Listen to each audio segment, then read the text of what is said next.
and a look at your rock news this week. First of all, one of my most favorite bands, No Doubt. I have no idea why I just did this or if that has anything to do with the band. It does not. But their new album is going to be out officially now, September the 25th. It's called Push and Shove.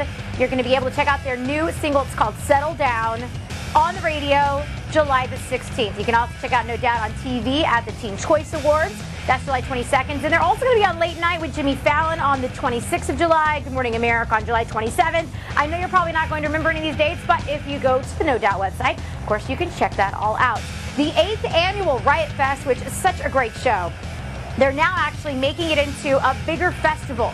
It kicks off appropriate, like it always has, in Chicago on September the 14th to the 16th. But this year, it's got Philadelphia, Brooklyn, Toronto, Dallas as well, the big hitters, even though there'll be other bands that kind of do like cameos here and there. Rise Against, Refused, Descendants, The Gaslight Anthem, NoFX, those are amongst the big hitters. You can go to riotfest.org to find out some more information. Now, I love the band, the Dirty Heads.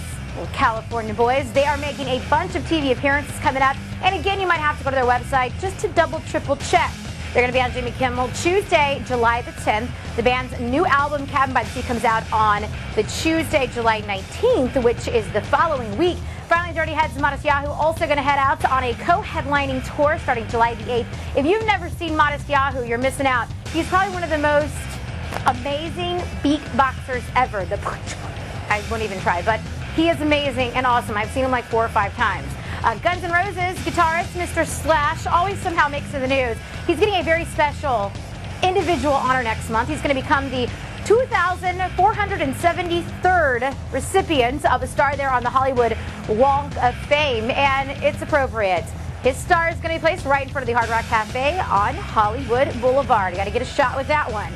Now, in a recent interview, Chris Cornell made it crystal clear that Soundgarden's forthcoming comeback album is going to feature kind of a plethora of different sounds. It's the group's first studio album since what, like 1996 or something crazy like that. He said basically they're going to kind of start up where they left off back in '96. That's what he says anyhow. There's no date just yet when it's going to be out, but it will be out sometime in the fall. Now, speaking of the fall, Stone Temple Pilots, they're going to release their first ever concert DVD and Blu-ray on June the 26th. It's called Alive in the Windy City. But in the fall, they kick up their Core tour. They'll be celebrating 20 years as a band when Core actually came out. And they are going to be adding some more show dates. I think there's like 17 maybe on there for September. Love me some Scott Weiland. Now, Foo Fighters' Dave Grohl is on the panel for the Grammys, and they've just made this documentary from this last Grammys. If you remember, that's actually when Whitney Houston had passed away that same week of Grammy week, and so they had changed everything and more different performances and whatnot. So it's basically a documentary of that. And Dave Grohl talks about not only all the changes, about him on stage, he also talks about sharing, well, kind of backstage with Lil Wayne. I guess each of them had their dressing rooms right by each other, so it's probably quite interesting to watch. You can hit up the Grammys website and you can watch. They're trying to get an Emmy out of it, I believe, is what it's all for, or the documentary. Find out some more music news. You can hit up iHeartRadio.com, keyword Mel. You can also hit me up at Mel Taylor at iHeartRadio.com. And that is a look at your rock news this week.